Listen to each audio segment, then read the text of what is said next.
All right, this is the October wrap up, and we're going to go over everything that happened in October. We're going to talk about Pit Bull Awareness Month, and not to mention that November is Adopt a Senior.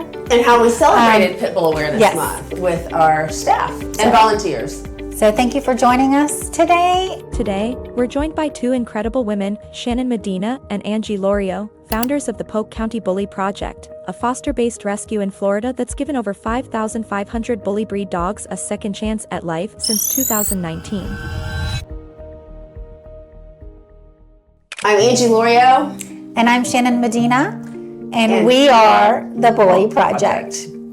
And we have a bone to pick with you. So today we're going to talk about October and all the good things that happened in the month of October, and a few challenges that we suffered as well. First of all, October is Pit Bull Awareness Month all over the nation. So we celebrate it by celebrating our staff and the people that take care of pit bulls and of our dogs every day. So this year what we did, we've done all kinds of things in the past, but this year we decided just to, we set up a beautiful table in our adoption center for our staff, and we treated them all month long with food and gifts and thank yous and all the things we could do and think of to let them know how appreciated they are for going out of their way to give love and attention and medical care and all the things needed to run a rescue.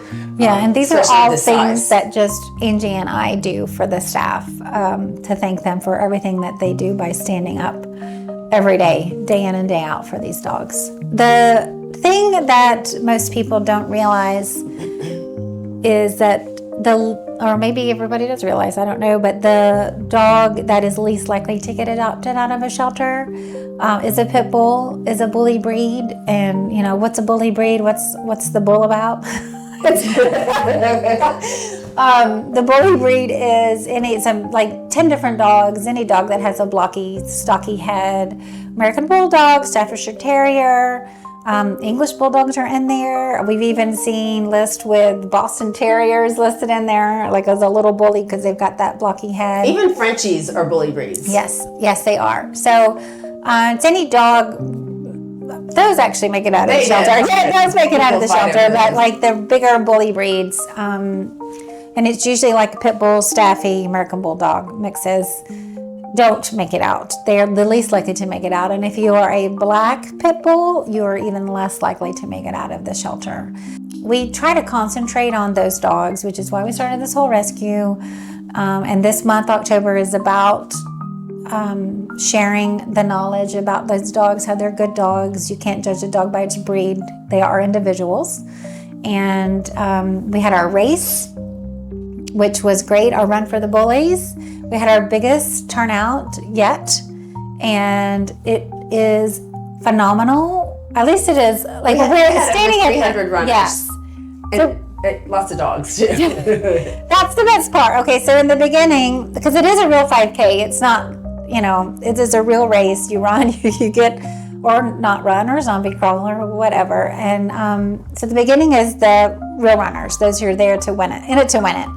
And then you get the people who are more like the meanders and the walkers, and then kind of towards the end is the dogs. And I think it actually is one of the only 5Ks in Lakeland that allows dogs. Sure, yeah. I mean, I guess you could bring your hamster if you wanted to put it in your bucket and run the race, but I think it is like the only one. So our favorite part is that part when all of the dogs start to come through and they've got their costumes on and they're happy, and we do a sign-up genius, and people come and take our dogs out for the race, and it gets them out and they crash after that and they sleep, and there's something to be said for an exhausted dog and having that chance to be out and not in a kennel and not in in the shelter environment where they are. So in October we took in on average 2 dogs a day. We adopted out just under 80 dogs. That was a lot. We had specials, so we even tried to do dogs, discounts for our fosters who were fostering, to give them kind of a thank you and try to we love foster fails, and if you want to foster fail, we want you to. We want to help you foster fail because you love the dog loves you, and it's a good situation to be in. So we had a lot of foster fails. Yeah, that was good. So all in all, October was a good month for us, and we adopted out more dogs this year than we did last year. So like right out for the end of October, we hit over, I think it was like 908 dogs adopted for the year on October 31st, which last year we were, I don't know, 720, 740 or something like that. So we have already surpassed this year in adoptions from last year. So yay, everyone for adopting and fostering and helping us save these dogs, because it is a community effort. And we have seen time and time again how the community stands in and helps us save these dogs, because there is absolutely no way that we could do it without. Just some of the things in October that not so great are the things that we try to fix, and we end up trying to fix things and they make them worse.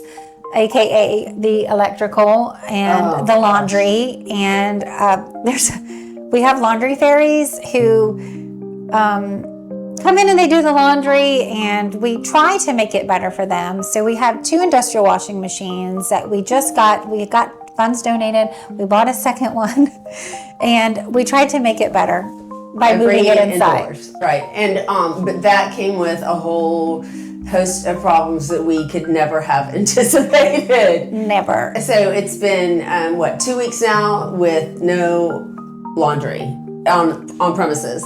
So our volunteers have had to jump in and take all of our nasty laundry home and wash it in their own washing machines. Or take it to the laundromat.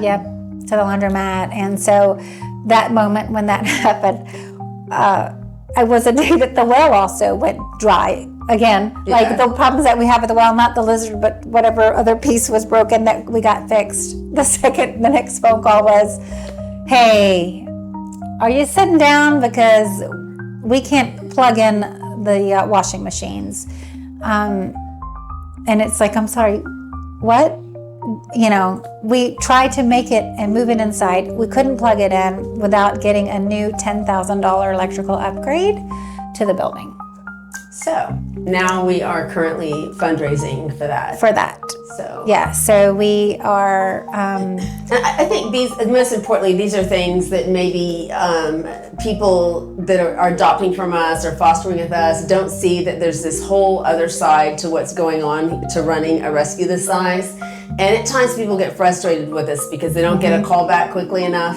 Maybe they texted somebody a question and it's been, 24 hours, 2 days, I haven't heard a response. We're not ignoring people. We're not sitting on our hands by any stretch of the imagination. In fact, we're ignoring our own family to get to you and answer questions, but we just are never going to please everyone as hard as we try. No, because the hits just keep on coming, and not even ones that you thought were going to happen. And to be honest, they are gut-wrenching, they are defeating, they can suck the life out of you. Yeah. Which happened to us yesterday, where we tried to start off with a good day and good things were happening, and somebody fostering for us was upset with us about the not being heard back quickly enough. No, we mailed meds, and we have volunteers that mail out the meds for us, and there were some meds that apparently we had put into the mail that didn't make it there.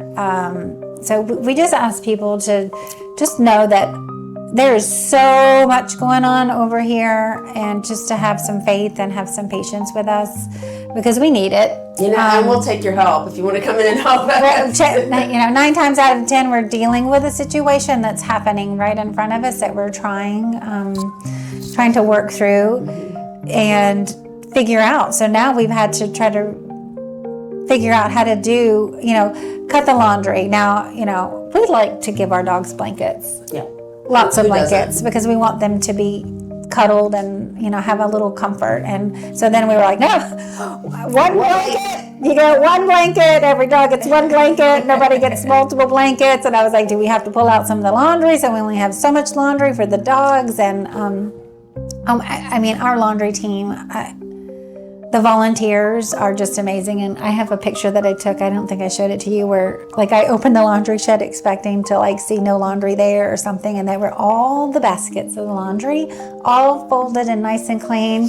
And I was just like, oh my gosh, that is the most amazing Not without an occasional fatality though. When Kitty pulled out the little possum. Oh yes, so we had possums in our laundry. So we decided that we needed to move our laundry inside. That was our motivation. There's the fail. There's the fail. But and in fact, the gentleman that helps us out, he said, I've never seen anything like it. I have never seen a place where you fix something just so you can break something. He said, I've never seen anything like it. So I guess that's all we have to talk about today. If there's anything that anybody would like to know about us or anything that we can share with you, we'd love feedback and to know what that is. And as always, we thank you for your support and we ask you for your support because we need it to continue our that project. $10,000 electrical upgrade for the laundry that we moved, and the problem that we created without trying to create a problem. Yes.